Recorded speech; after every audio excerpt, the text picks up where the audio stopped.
What is art without the muse? Many of Western art's most famous works are depictions of women. But who were these women? Do they have their own stories to share with the world? Hello and welcome to ArtMuse, a podcast that aims to reshape the ways in which we interpret well-known works of art by paying dues to the women whose images have been immortalized, but whose names and stories have been wrongfully overlooked. While these women's faces are familiar to viewers around the world, their identities have been largely forgotten. Together, we will explore the important lives and legacy of the female muse and appreciate these works of art from a new perspective, through the eyes of the women whose image stares back at us. Is the muse in actuality just as, if not more, important than the artists themselves? And I'm your host, Grace Anna. Hi listeners, host Grace Anna here. Today we are sharing an episode from our friends at The Stars of the Golden Age, a podcast that dives into the lives of your favorite old Hollywood stars. In this special episode, host Erin Carlson shares the incredible life story of the actress, fashion icon, and humanitarian Audrey Hepburn. From Audrey's beginnings in Belgium, to her work with the resistance in World War II, to her discovery by director William Wyler, who cast her in Roman Holiday and catapulted her into stardom, and finally, to her incredible work as a humanitarian in her later age. Audrey's life story is nothing short of remarkable. Audrey Hepburn was photographed by some of the most iconic photographers of the 20th century, such as Cecil Beaton, Richard Avedon, and Philippe Halsman. And of course, pop artist Andy Warhol created a series of portraits of Audrey, which reproduced her famous image from Breakfast at Tiffany's onto various high-contrast backgrounds. Audrey Hepburn fits in perfectly with Season 3 of ArtMuse, which focuses on artist models who were performers in their own right. If you enjoy this episode, I highly encourage you to search for Stars of the Golden Age anywhere you get your podcasts, to hear the life stories of other old Hollywood legends like Cary Grant, Vivien Leigh, and Frank Sinatra. ArtMuse will return with a 2-part episode on the revolutionary American actress Charlotte Cushman. Until then, enjoy this special episode from Stars of the Golden Age.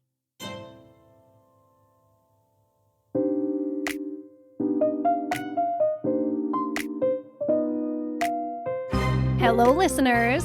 Welcome to Stars of the Golden Age, a show that highlights the lives of legends from film, music, and the birth of television during Hollywood's Golden Age and the few years surrounding it. I am your host, Erin Carlson.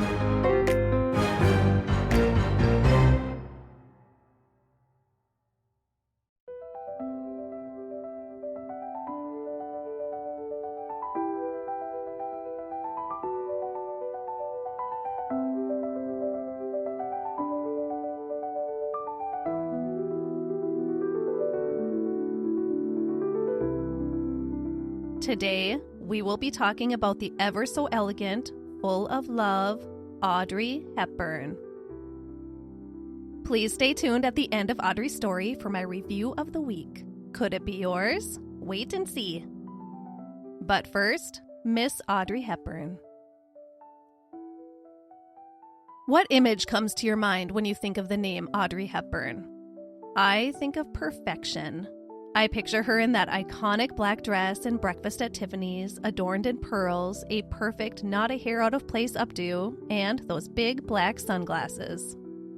For a lot of people, especially today, that is probably about as much as they know about Audrey Hepburn. An image.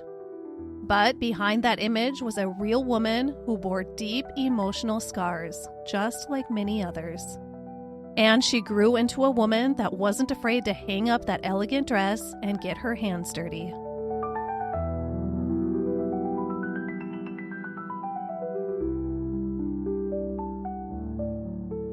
Audrey Kathleen Ruston was born in Brussels, Belgium on May 4th, 1929, into an upper-class family. Her father, Joseph, was a successful banker, an aristocrat hopeful, and her mother, Ella, was of Dutch nobility. She was a baroness. Both of Audrey's parents had been married prior to their marriage to each other, and Ella had 2 sons from her first marriage. The boys were 6 and 9 years old by the time their mother had remarried and had Audrey, and they absolutely adored their little sister. Actually, this may be difficult to imagine given who Audrey Hepburn was in Hollywood, but she was quite a tomboy as a child. She wanted to do whatever her brothers were doing. As far as the Hepburn name, being of nobility, Ella urged her husband to incorporate that into their family name, so he could sound a little more important. He had believed that he was related to James Hepburn, the 3rd husband of Mary, Queen of Scots, a belief that was later proved to be false. James Hepburn wasn't the most awesome guy in royal history to want to be attached to, but a royal is a royal. So Ella had supported them adding the name to further enhance their social ranking. Audrey's father's position at the bank took the family all over Europe, and as a result, Audrey was fluent in several languages at a very young age. The family lived in the lap of luxury, huge mansions wherever they happened to be living at the time. They were very well connected, very privileged, and wanted for nothing. But then, with the change in the political climate that was occurring in 1930s Europe, the happy family threads began to unravel. Both Joseph and Ella became members of the British Union of Fascists in London. They visited Berlin to attend Nazi marches, supported the idea of rejuvenation of Europe, and Ella even met Adolf Hitler himself at an event. And she loved him. Can you imagine? Don't worry, she changes her mind pretty quickly. Hitler had a lot of people wrapped around his ugly little finger with his very misconstrued promises. Audrey's mother Ella even wrote a few articles in local publications about her support of the Nazi Party. In one newspaper clipping I read, she wrote, quote, "The Germany of today is a most pleasant country, and the Germans, under Nazi rule, a splendid example to the white races of the world. A mighty people, upright and proud, as indeed they have every right to be." End quote. Yikes.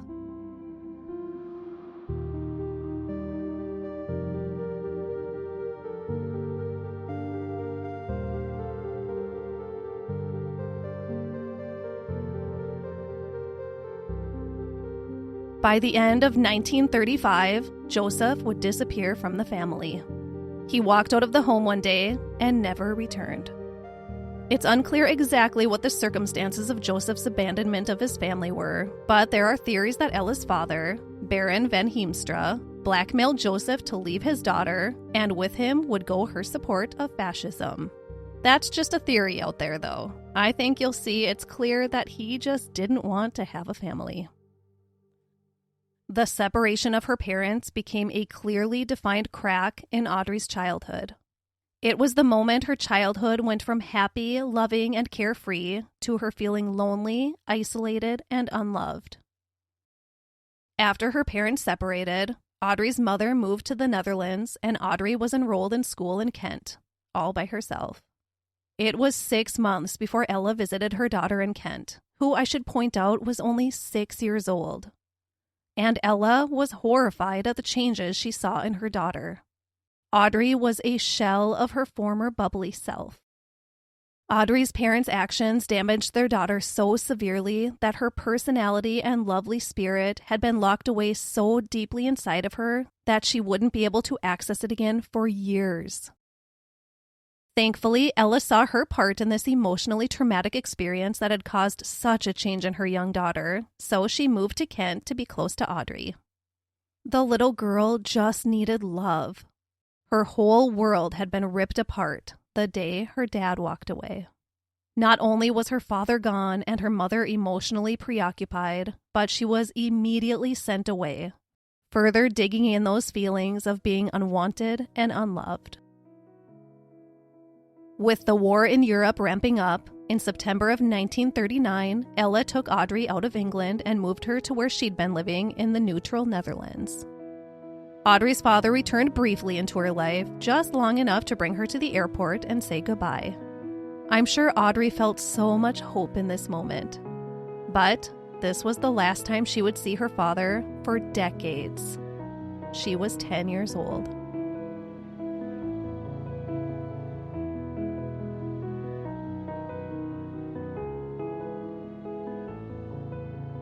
Audrey enrolled in school in the Netherlands, learned how to speak Dutch pretty quickly, and began taking ballet lessons. Things were smoothing out in Audrey's life, and she was adjusting very well to her new life without her father in a brand new country. But then, the Germans invaded Holland, the Netherlands, just 6 months after their move there. The port town of Rotterdam was bombed by a German air raid on May 10, 1940, and Nazi soldiers were soon occupying their town of Arnhem. Soon, Germany had occupied the entire country, and their once peaceful village was being patrolled by armored cars outfitted with machine guns. It was common for civilians to be shot on the street, right in front of whoever may be passing by. Audrey's grandfather's mansion was taken over by German soldiers. Everyone was essentially a prisoner of the SS. It was terrifying, as you can imagine. All of this affected 11-year-old Audrey in many ways. First of all, her mother insisted she begin going by Edda von Heemstra to disassociate from the English-sounding name of Audrey. She didn't want any unwanted attention brought to her daughter. In school, some of Audrey's teachers disappeared from the classrooms. They were Jewish women. The curriculum and lesson plans were restructured to be supportive of Nazi ideals. Within local circles, Ella's previous support of fascism had become known and wasn't doing her any favors among the local community. But now, after living with the horrors of Nazi control, Ella took a big step back from those beliefs. As the war progressed and Audrey grew from a girl to a teenager, she began getting involved in the resistance movement.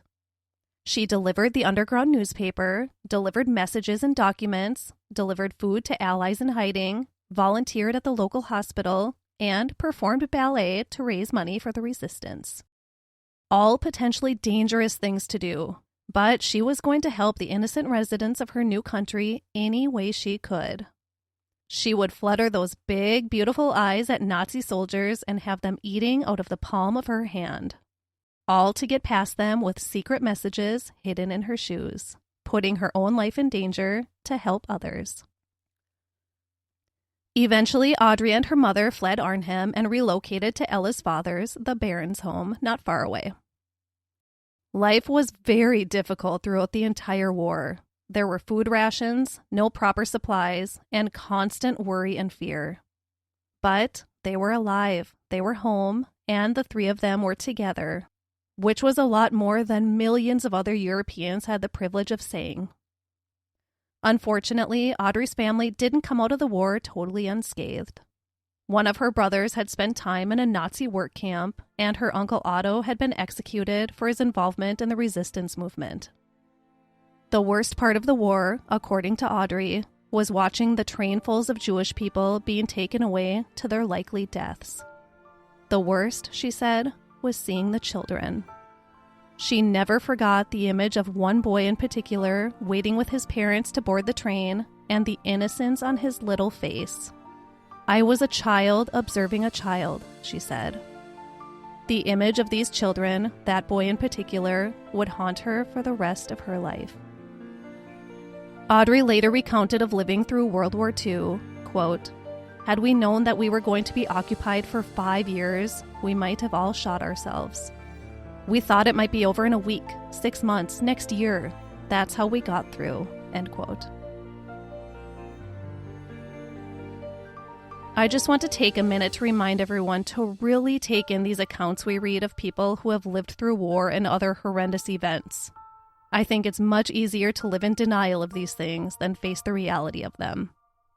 Knowing these stories is really beneficial in being more thankful and content people ourselves.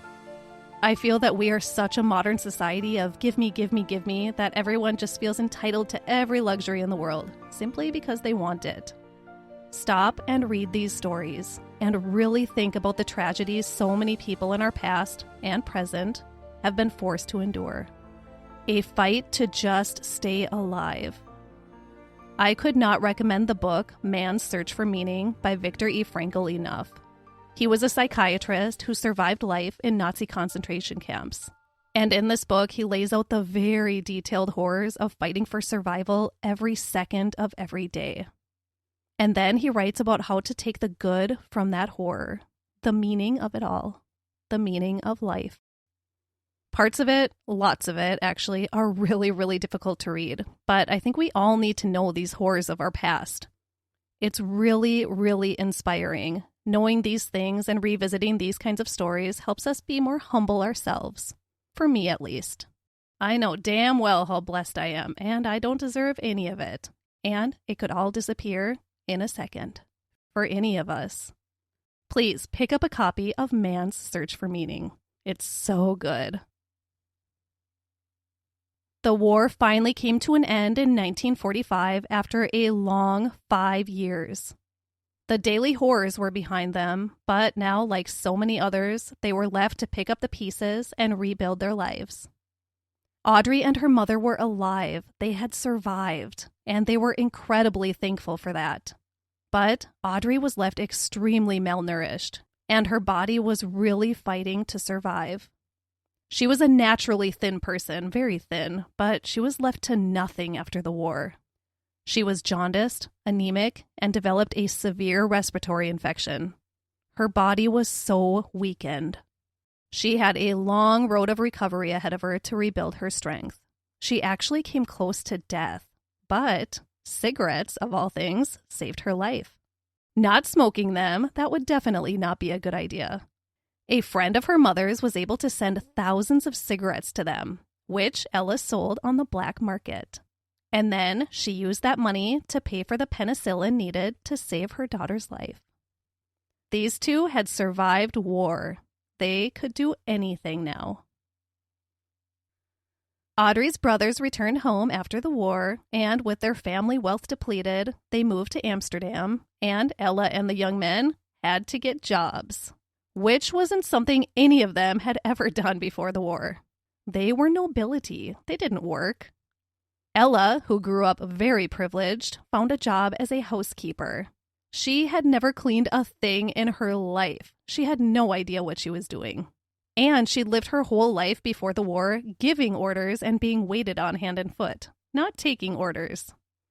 Needless to say, the housekeeping gig didn't last too long.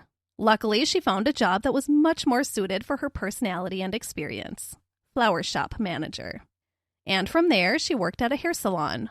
And while working at the salon in 1947, her 18-year-old daughter Audrey became a little entrepreneur when she started designing and making hats for her mother's clients. A prelude to her creative design spirit. It was also in this new life in Amsterdam where Audrey's hard work in ballet progressed to the next level. She began training under famed ballet instructor Sonia Gaskell. Audrey dreamed of a career in ballet. In 1948, 19-year-old Audrey Hepburn made her screen debut when she accepted a job in a Dutch travel film where she played a KLM flight attendant. Shortly after that little taste of on-screen action, Audrey was offered a ballet scholarship in London. So it was time to relocate once again.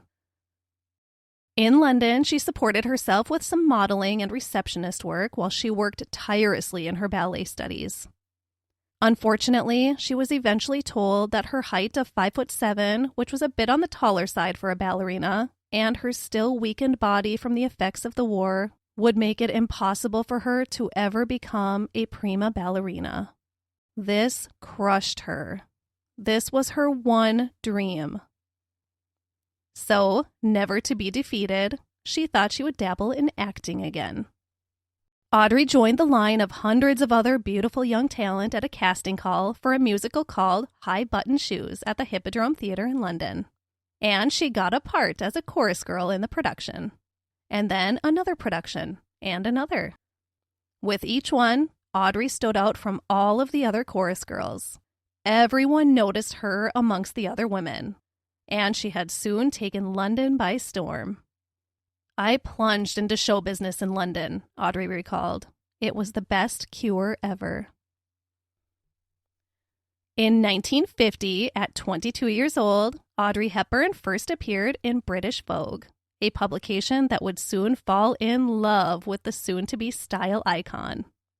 And then she made the jump from the stage onto the big screen, appearing in both British and French films.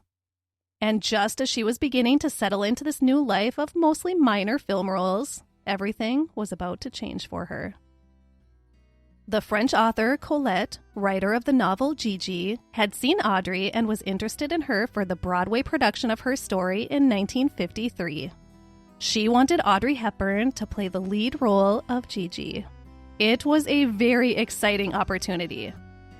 And then, as plans were being made for Audrey to go to America for the production, American film director William Wyler was in London looking for the perfect lead for his next movie, Roman Holiday. I think we all know who he found for the part. Audrey Hepburn would be perfect. For both projects, actually. One Broadway production in New York, and one Hollywood film role in Rome. Audrey Hepburn was about to become a star.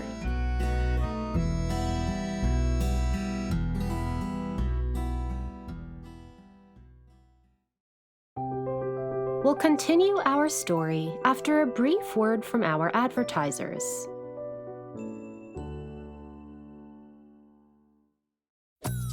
A Mochi Moment from Sadie, who writes, "I'm not crying, you're crying. This is what I said during my first appointment with my physician at Mochi, because I didn't have to convince him I needed a GLP-1. He understood, and I felt supported, not judged. I came for the weight loss and stayed for the empathy. Thanks, Sadie." I'm Myra Ahmed, founder of Mochi Health. To find your Mochi Moment, visit joinmochi.com. Sadie is a Mochi member compensated for her story.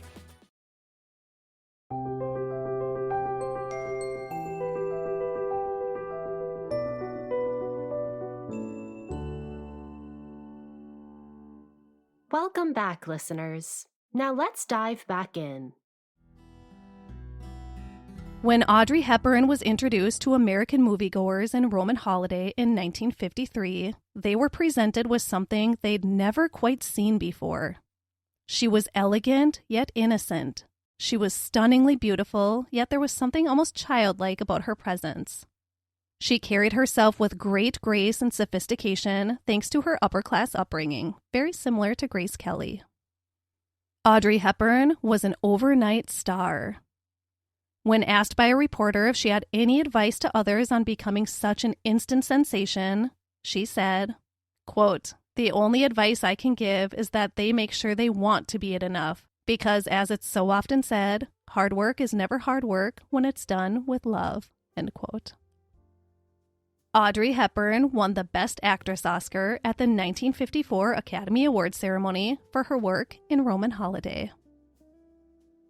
Audrey was thrust into non-stop movement, filming movies, publicity events, television interviews, and costume design. Her second film with Paramount was Sabrina with Humphrey Bogart, who was not a huge fan of his co-star. He had wanted his wife, Lauren Bacall, in the role, so he was a little bitter with Audrey Hepburn. Plus, let's admit it, they were quite different types of people, Bogey and Audrey Hepburn. It was during the production of Sabrina where Audrey Hepburn first became a true style icon. She teamed up with fashion designer Hubert de Givenchy to create her gowns for Sabrina, and the result was nothing short of perfection. That gorgeous white gown with the black embroidery in the movie is so stunning and beautiful. I love it. Audrey Hepburn and designer Hubert de Givenchy were an instant fashion match. They connected on an emotional and artistic level, and they would remain style collaborators for the rest of Audrey's life. Audrey Hepburn was his artistic muse, and together they invented the iconic Audrey Hepburn style and image.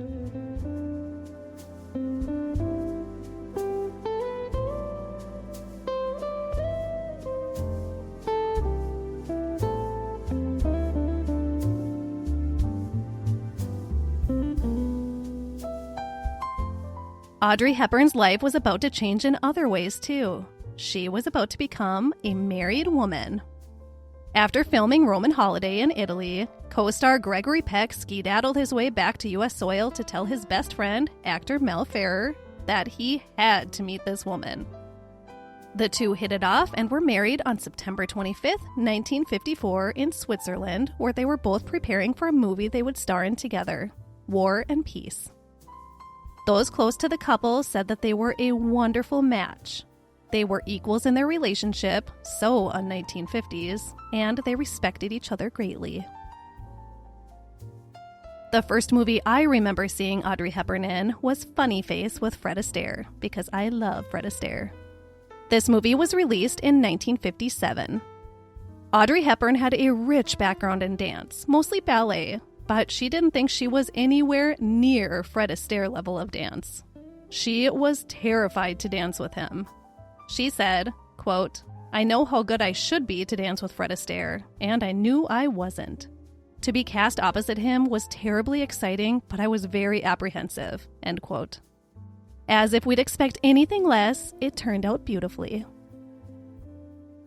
Now let's talk a little about Breakfast at Tiffany's, the movie that gave us that perfect Audrey Hepburn image I described at the beginning. Truman Capote had written the novel Breakfast at Tiffany's, and when casting began for the film adaptation, he was not thinking of an actress like Audrey Hepburn to fill the role of Holly Golightly. He wanted Marilyn Monroe, a bombshell type, not an elegant, innocent type. I think the casting call turned out perfectly. It would have just been an entirely different movie with Marilyn Monroe as Holly Golightly. Audrey Hepburn always yearned to be a mother. Ever since she was a little girl, she loved babies and wanted to have one of her own someday.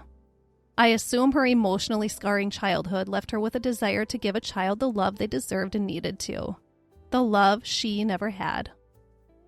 Audrey sadly suffered several miscarriages in her life, but she was delighted when she and Mel welcomed their son, Sean, into the world in June of 1960. She was so happy and loved her little boy more than anything in the world. She continued to work, juggling life as a working mother, but when Sean got to schooling age and was now gone from home attending school much of the time, those absences, combined with her absences from him for work, were too difficult to bear. So, still sitting at the height of fame, Audrey Hepburn stepped away from the spotlight to devote her life to her child. Her little boy came first. Her love for him was more important than anything else, and she was in a position to make that choice, so she did it. This decision shocked the world, but Audrey would have thrown away her entire career for her child. She was going to give her child all the love she had so desperately wanted when she herself was a child. Audrey Hepburn stayed out of movies for 10 whole years, devoting her everything to being the best mother she could be. The world had fallen in love with the image of Audrey Hepburn, and she definitely had such a specific Audrey Hepburn image. But behind that perfectly curated public image, there was a real woman. And we must remember that woman was a real child who lived through real horror and trauma. And she turned that trauma into good. She learned from it and became a really good person. She was a multidimensional woman, not the slightly shy image of a statuesque woman that most thought of. And everyone who knew her said she was so down to earth, so real, just so lovely. She was outrageously famous and seemingly unreachable, but when her friends were with her, her presence was so calming that they forgot they were amongst one of the most famous people in the world. Audrey Hepburn was also a bit timid and very self-conscious, emotionally fragile in many ways. Her mother wasn't the most loving woman in the world. In fact, I read that she criticized her daughter more than praised her. So that, coupled with her father's abandonment, really left some deep marks on her emotionally. She said of herself, quote, "Beauty is in the eye of the beholder, and this is something I can't see. I see the problems when I get up in the morning, and I do my best to look well. I would have liked to have not been so tall. I would have liked to have had smaller feet. I'd like to have had more figure. I'd like to have had a smaller nose. I'd like to have been blonde. I'd like to have changed everything. End quote. Here was Audrey Hepburn, the most perfectly beautiful, perfectly presented, most fashionably iconic woman in the world. And she only saw imperfection in herself. Isn't that so sad? Please, everyone, praise your children and grandchildren. I cannot stress this enough. Highlight their strengths as much as you can, and choose your words carefully when guiding them through the trials of their life. Tell them they are bright and beautiful and strong. Support them and encourage them. Please don't belittle them or point out nothing but their flaws, because how we treat our children can very, very deeply affect them as adults, in both remarkable ways and devastating ways. To add on to Audrey's sense of feeling not good enough, her husband, Mel, had become somewhat demanding and difficult. That perfect equal union that they had in the beginning of their marriage was fading away. They worked together so much too, and I think this can really impact a romantic relationship. Not too many couples can pull that off and make it through the other side as happy and in love as they were the day they met. I mean, I love my husband more than anything in the world, but I definitely don't want to work with him. So the spark started to fizzle out in the relationship of Audrey and Mel. She was still just searching and yearning for that love and want from a man that she lost the day her father walked away from her as a small child. In her marriage, she eventually felt that disappointment again, the unlove. This emotional experience of her marriage showing some cracks urged her to set out and find her father, once and for all. She needed to find her father. The Red Cross helped her locate him in 1964. He was living in Ireland. He surely knew that his daughter had become a global sensation, a huge movie star. But there he was, just living life in Ireland. So Audrey Hepburn packed her bags, and with her husband Mel at her side, she flew to Ireland to come face to face with her father. She didn't ask him all of the questions that had been haunting her through her entire life. She didn't demand a single thing from him.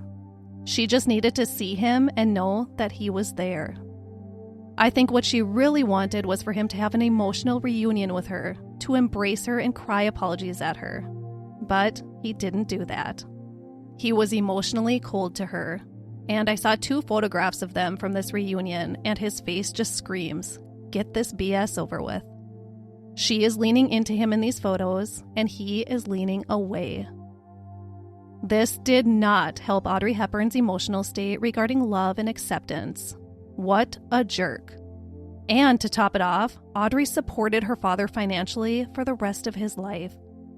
She owed this man nothing, but she had a big, loving heart.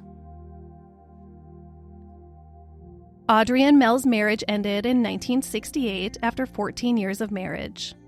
Their son Sean was 8 years old when his parents divorced. Mel Ferrer would spend the rest of his life full of regret. Audrey found love again pretty quickly. She met an Italian doctor named Andrea Dotti through mutual friends shortly after her divorce from Mel. It was another chance at love for her. They married in January of 1969 when Audrey was 39 years old, and she and Sean moved to Rome to start their new life together with Andrea. Just over a year later, Audrey gave birth to her second son, Luca.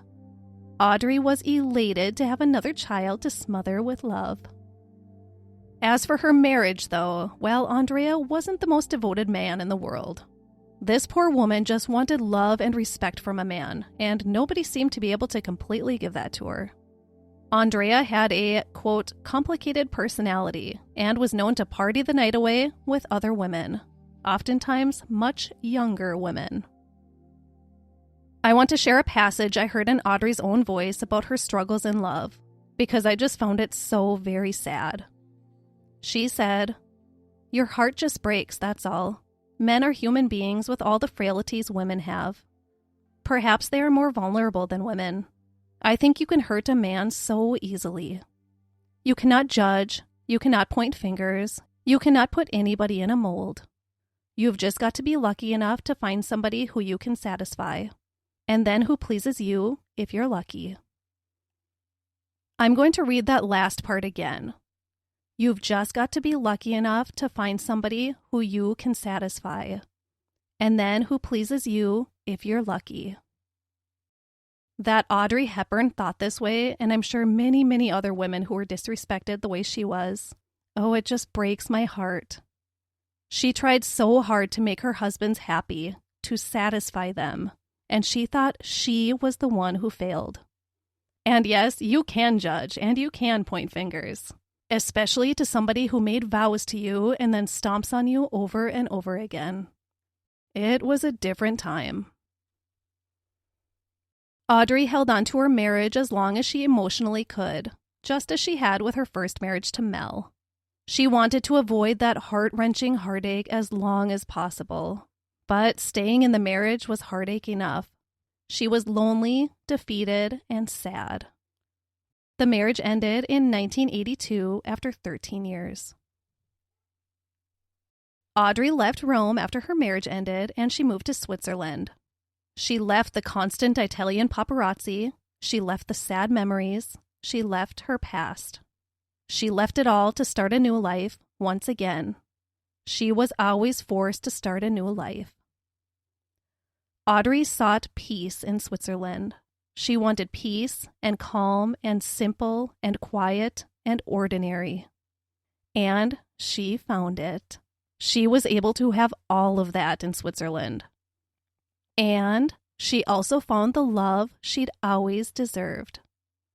As the last layers of her marriage to Andrea shed away into the wind, Audrey met actor Robert Wolders. She remained with him for the rest of her life. With him, she found love, affection, devotion, and best of all, safety. All of the things that she'd yearned for her entire life, since the day her father walked out of the door and out of her life. Audrey Hepburn, in her early 50s, had finally found true love. And he was quite a hottie, if I do say so myself.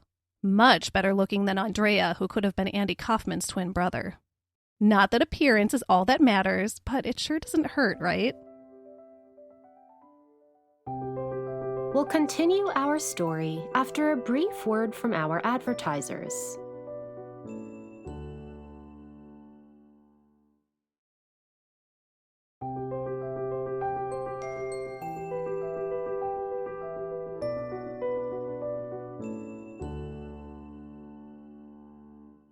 Welcome back, listeners. Now let's dive back in. She also stepped into humanitarian work during this new chapter of her life. I'm going to try not to cry, but I cried so hard and so often writing this part of the script. After speaking at an event about her experiences during World War II, she was asked to become a Goodwill Ambassador for UNICEF in 1988. Yes, she loved her quiet and simple life in Switzerland, but if she could help children, she was going to help children. For children, I'd go to the moon, she said.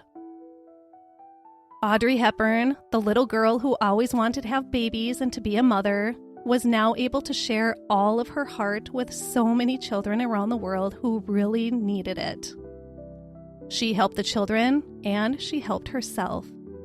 Her humanitarian work, it turned out, was exceptionally therapeutic for her, too. This is my absolute favorite part of Audrey Hepburn's story. I love children so much, and I'm a strong advocate for the positive well-being and health of children. And the fact that Audrey Hepburn devoted this chapter of her life to children in need, it's just so admirable. It was really difficult for me to read and watch the portions of my source materials about Audrey's work with children. I cried. I would have to stop, and then I would cry again. It took a while to get through. It was heartbreaking. And in footage of her with UNICEF, you can see the devastation on Audrey's face too. You can see her holding back tears, being strong for the children. This was hard work, emotionally crippling work. Work that most people would choose to avoid for their own emotional protection. But not Audrey Hepburn. She said, quote, "To enter a food center for children, to smell the death, seeing the corpses being taken away, I'm sorry, I just can't get through this part. Those tiny faces, it's unbearable. To see small children just die in front of your eyes because they're starving. It is just so totally unacceptable.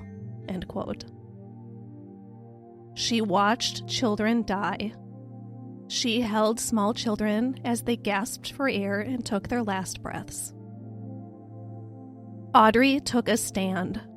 She went in front of the U.S. Congress and requested money for the impoverished countries that she had volunteered her time in, where she saw the devastation of children starving to death. And she secured $60 million to help. Not to mention the money raised by UNICEF thanks to Audrey Hepburn's promotion of their causes. Audrey Hepburn helped women and children in Ethiopia, Turkey, Ecuador, Guatemala, Honduras, El Salvador, Bangladesh, Sudan, and Vietnam. She helped with polio vaccines. She helped train women and children. She worked in schools. She delivered clean drinking water. She produced literacy programs. She assisted in nutrition initiatives. She did whatever was needed of her. Maybe most importantly, though, she provided comfort. Audrey Hepburn was a selfless woman, especially when she continued to work in these harsh conditions with UNICEF, even after she began experiencing stomach pains. The pains worsened, yet she continued to help the children. It was cancer. Audrey Hepburn's body was overtaken quickly by the cancer spreading through her body. There was barely time to accept the disease and plan for whatever the future held. It was too late. Audrey Hepburn, war survivor, ballerina, fashion icon, screen goddess, humanitarian, and beholder of a huge, genuine heart, died on January 20th, 1993. She was only 63 years old and had so much more love and compassion to give the world.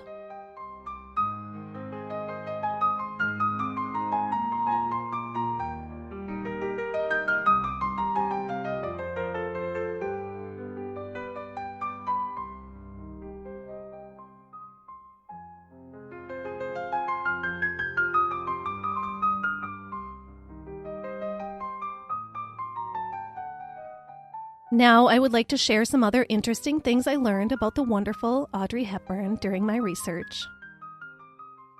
Bullet point number 1. Audrey Hepburn won the Triple Crown of Acting, an Oscar, an Emmy, and a Tony. Bullet point number 2. The white gown I love so much from Sabrina, well, it landed in the personal collection of Debbie Reynolds and Carrie Fisher for a while. And in 2017, it was auctioned off for $217,600. Bullet point number 3. Probably the most iconic dress of Audrey Hepburn's, the famous black dress from Breakfast at Tiffany's, also sold for a pretty penny at auction. A very pretty penny. $920,000 in 2006. Bullet point number 4.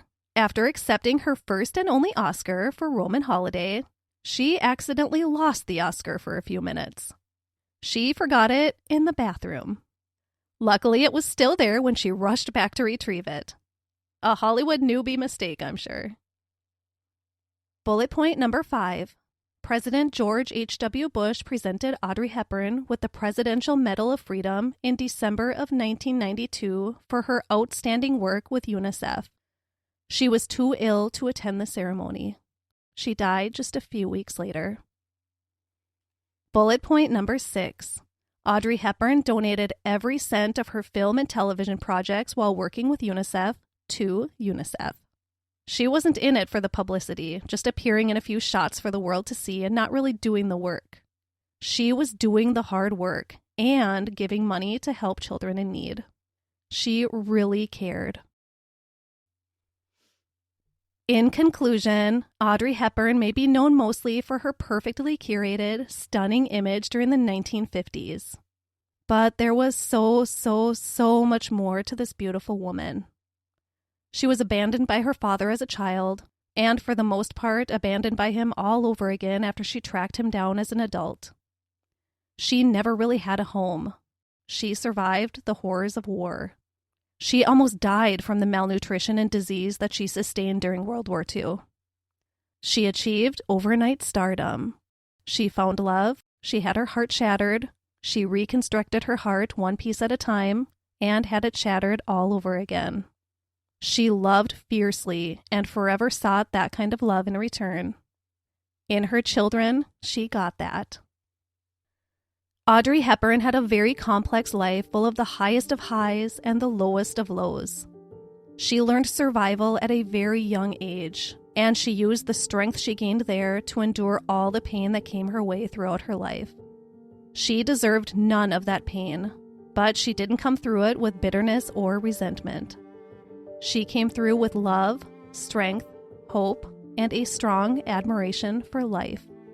She took the brutality of life and turned it into positivity and love, and she shared that love with those who needed it the most, the starving and impoverished children all over the world.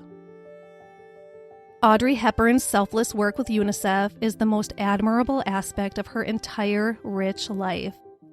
After living a life of survival, hard work, and giving herself to others, she had finally found the solace she so desperately wanted. She was ready to live out the remainder of her days in her peaceful farmhouse in Switzerland, taking a long exhale from the nonstop life she'd just settled in from.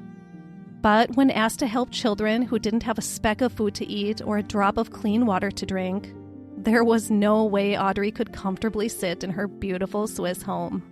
She had to help. And from that moment on, she devoted her life to children in need. Audrey Hepburn's story is a love story, maybe not in the fairy tale sense we may be used to. But Audrey's love was ripped away as a child, and she searched her whole life for that kind of love. She could never really find that love that was taken from her. And then, there it was. It was in the tiny, innocent faces of the children she held and fed and comforted. This was the love that she had been chasing. No other kind of love could ever compare to the love she felt when she held a dying child in her arms. It was the purest kind of love. Audrey Hepburn's style was timeless, and her love was selfless. Thank you, Audrey Hepburn, for everything you gave to the world.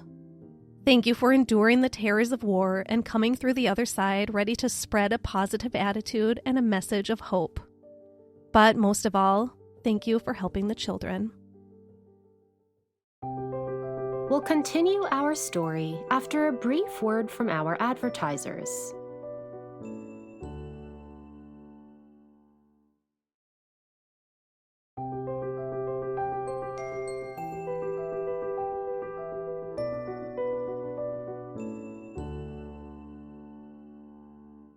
Welcome back, listeners. Now let's dive back in. If you would like to help the children of our world, please consider making a donation to UNICEF. For the price one sandwich costs these days in a casual restaurant, you could help feed a dozen or more children. You can also give Inspired Gifts, which is a program they have that I love. You can choose which area of need you would like to support, like medical or education, and then you choose specifically what kind of help you'll be providing. For instance, you can fully vaccinate a child for life for a pledge of $58. You can provide essential newborn kits for 20 babies for $186. You can supply 350 malnutrition detection bands for $7. I've done this a few times because I love this innovation and it's so easy to help. You can provide warm blankets for 5 children for $32. You can provide 5 children with backpacks for just $13. You can outfit an entire school with pencils for $30.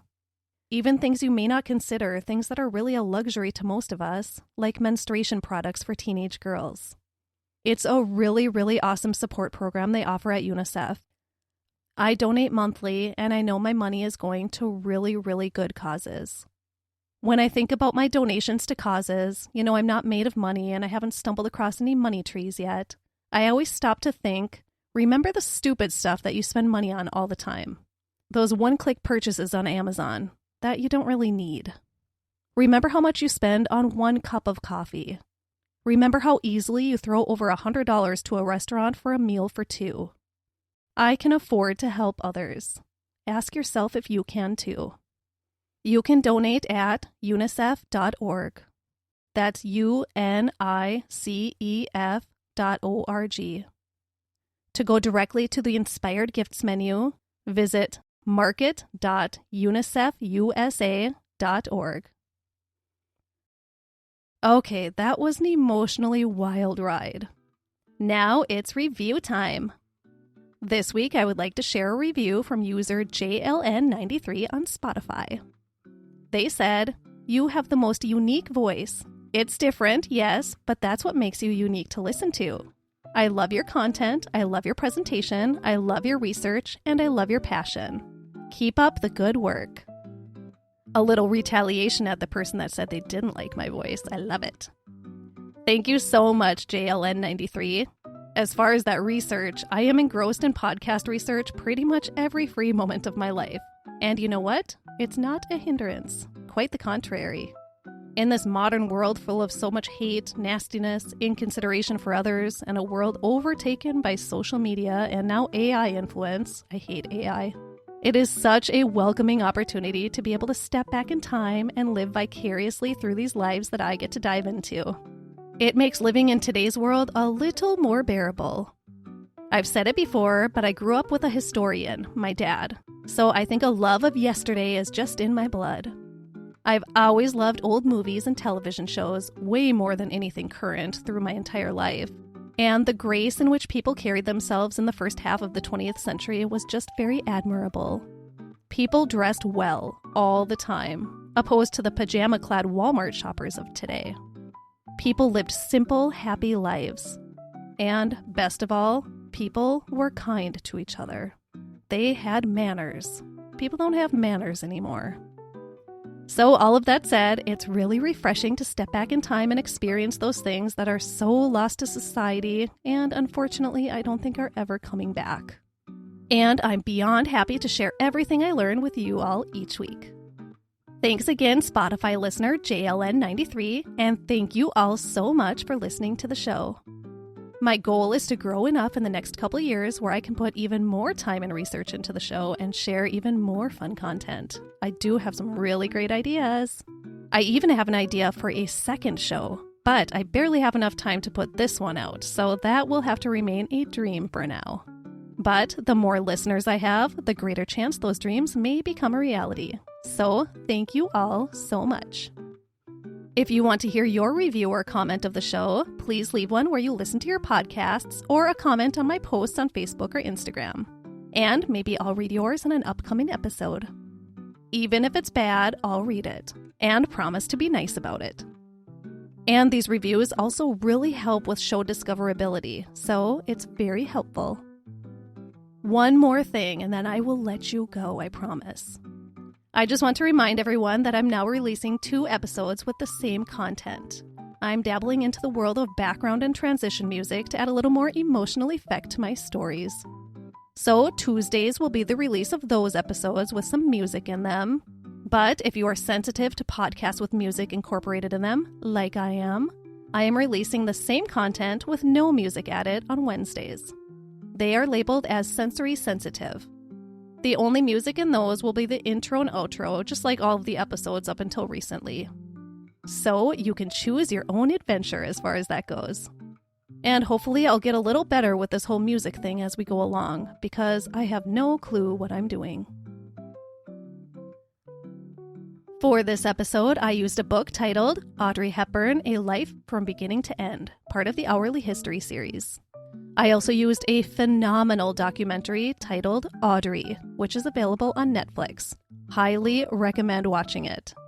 UNICEF at unicef.org and IMDb.